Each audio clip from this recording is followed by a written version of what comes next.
Good morning to you. I'm Shanali from Behind Me Media, and you're watching our morning bulletin. Well, with just 4 days until Election Day, the race in Ontario is tightening. A new Nanos research survey shows that Doug Ford and progressive conservatives still leading, but losing grounds as the Liberals gain in Toronto and the NDP rises in Hamilton and Niagara. The poll of 918 adults found 42.6% of decided voters support the PCs, followed by 30.5% for the Liberals, 18.6% for the NDP, and 6.2% for the Greens. However, 11% of voters remain undecided, which could shake things up in the final stretch. Support for the PCs have dipped from 45.2% to the last poll, while the NDP saw the biggest gain, climbing to 18.6%. In Toronto, the Liberals now lead with 42.6% ahead of the PCs at 36.6%, with the NDP trailing at 14.4%. The PCs are also losing ground in the GTA, now at 46.9%, down from 53.2%. Political analyst Nick Nano says that it's going to be a fight to finish, but the PCs still have a 12-point lead. They have to make a big mistake to lose this election. Meanwhile, Ford's support among male voters has slipped from 55.2% to 51.9%, while female voters favor the Liberals at 35.6% over the PCs at 33.2%. Despite these shifts, Ford remains the top choice for the Premier at 38.6%, though his numbers have declined. Mississauga Mayor Bronnie Crombie sits at 25.9%, NDP leader Merit Stiles at 16.8%, and Green Party leader Mike Schreiner at 7.2%. With just days to go, voter turnout could be a key factor. If Ford's lead drops below 10 points, analysts expect a higher turnout. Otherwise, lower participation could work in his favor. We'll continue to track the numbers as Election Day approaches. Stay with us for more updates. Well, the race for the Liberal leadership heats up as the candidates prepare for their first in-person showdown in French language debate today in Montreal. All eyes will be on presumed frontrunner Mark Carney, a newcomer to federal politics, as he faces scrutiny over his French language skills. Critics say that his performance could indicate how well he might fare against Conservative leader Pierre Poilievre and Bloc Québécois leader Yves-François Blanchet in the general election debate.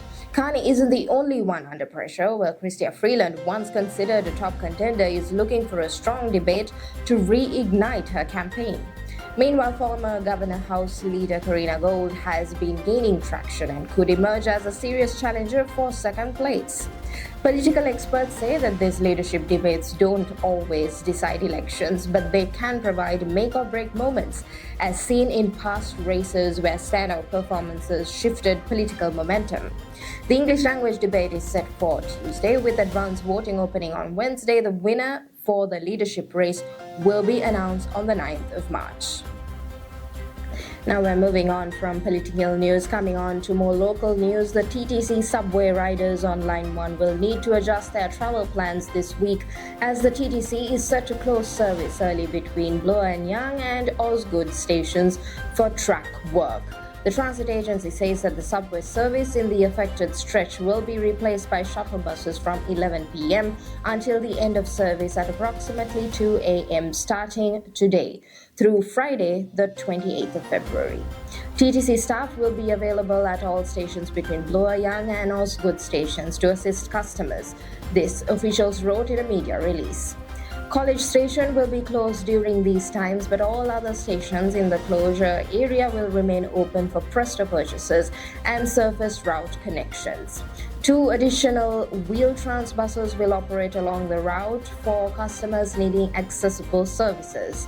The TTC advises riders to check real-time updates on elevator and escalator availability by calling the lift line at 416-539-5438.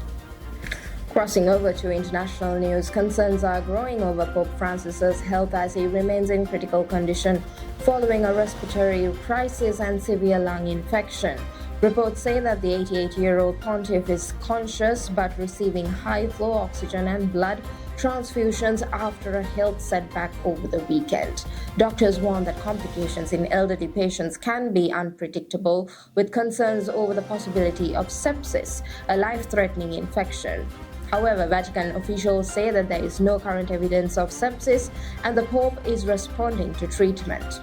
Cardiologist Dr. Christopher Labos told the news press that such infections can trigger breathing difficulties, increasing oxygen demand and reversing progress.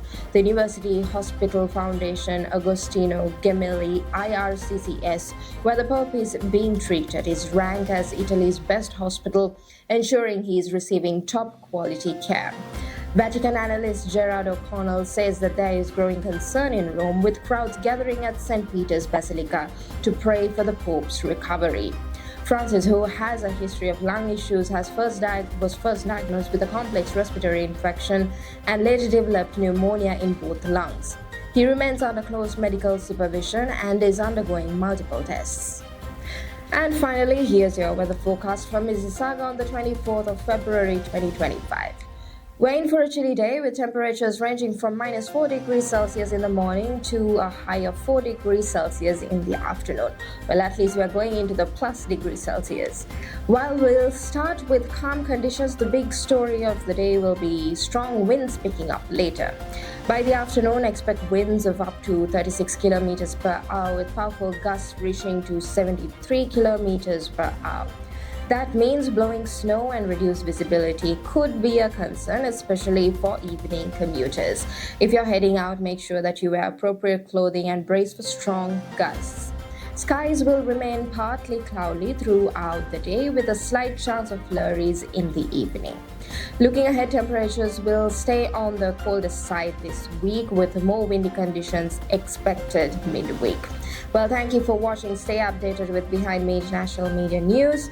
Stay safe, stay warm. Have a great day.